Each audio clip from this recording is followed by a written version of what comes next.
of these are multiple choices that you're going to see next week. If the defendant invokes his right to silence during custodial interrogation, the police officer should continue questioning, giving Miranda warnings again. I'm not even say the next one. It's a surprise. But we know what the police are supposed to do. Right? During custodial interrogation, I don't want to talk to you anymore. Cease the interrogation. I want a lawyer. Cease the interrogation. Simple.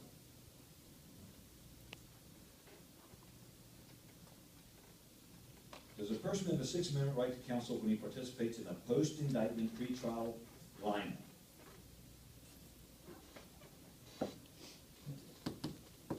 Didn't say anything about photographs, did it?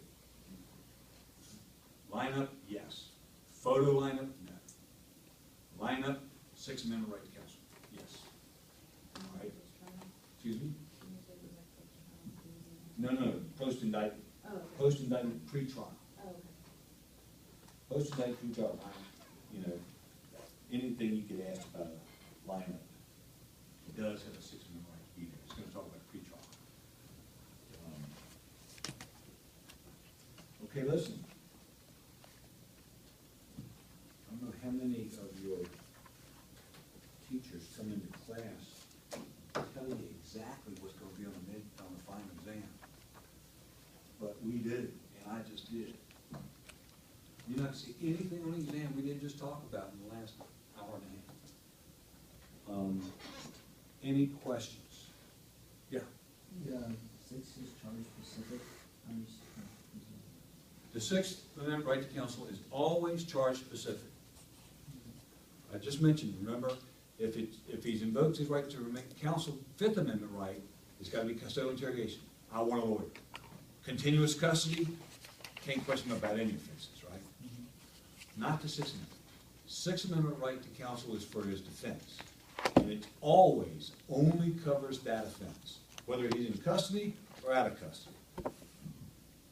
So in other words, if he gets a lawyer for his defense, appointed or retained, then that right only pertains to that offense. It never pertains to unrelated offense.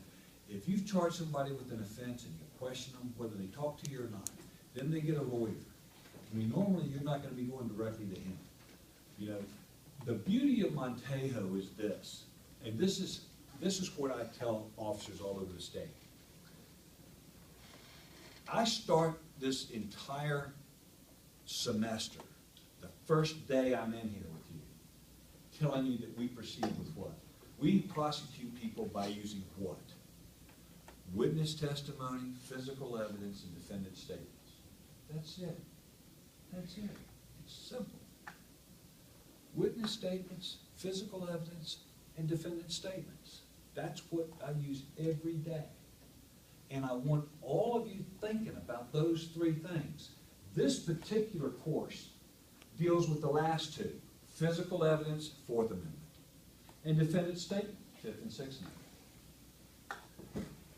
Now, if I'm telling you that I only use three kinds of evidence, the last thing I want my officers and detectives to do is eliminate 33 1/3% of my evidence. And how do they do that? By not questioning the defendant. It is my pet peeve and has been for 40 years. I have little patience with officers who don't find it worthy of their time when they arrest somebody to try to get their version of events. Okay? And so we'd always have to tell them, up until Montejo, we'd have to tell them, because of Michigan versus Jackson, we had to tell them, look, you got to move quick on this too, okay? Because once he gets a lawyer, you can't go question him about the offense. You have to go through his lawyer. That's what Michigan versus Jackson said. Montejo came along and said, wait a minute. Why'd we do that? I mean, he can waive that right just as easily as he can waive his Fifth Amendment right to counsel. So we're gonna overrule Michigan versus Jackson. What does that do for my police officers? I no longer tell them, because let me tell you what I hear back from the police.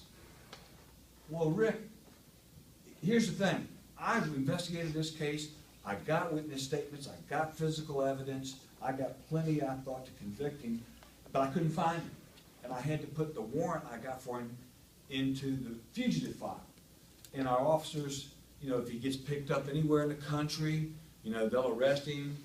And I used to tell them, well, here's what you gotta do. When you file that warrant or that indictment in the fugitive file, you need to attach either your card and say, if it's anywhere local, call me and I'll come talk to him, or attach a copy of your probable cause.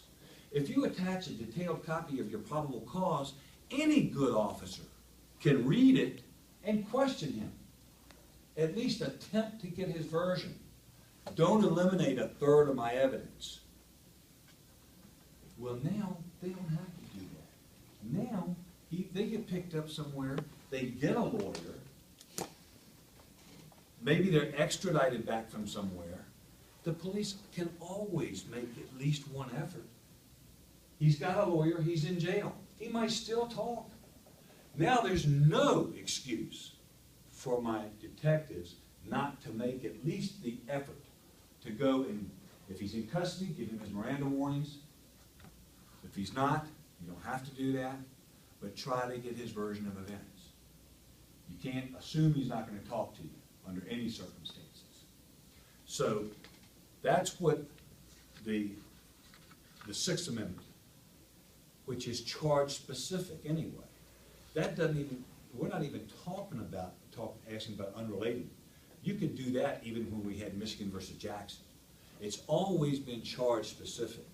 If the police, if he gets arrested and he gets a lawyer, even when Michigan versus Jackson prevented us from talking to him about that offense, the Sixth Amendment right to counsel is always charge specific. It only relates to that charge.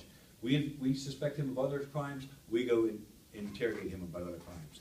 Now, since Montejo, since Michigan versus Jackson has been overruled, we can always make an effort to question the defendant. If he's in custody, you start with Miranda warnings. Any other questions? Look, I had volunteered Tom, but if there's anyone else who came in here who doesn't mind sticking around to put these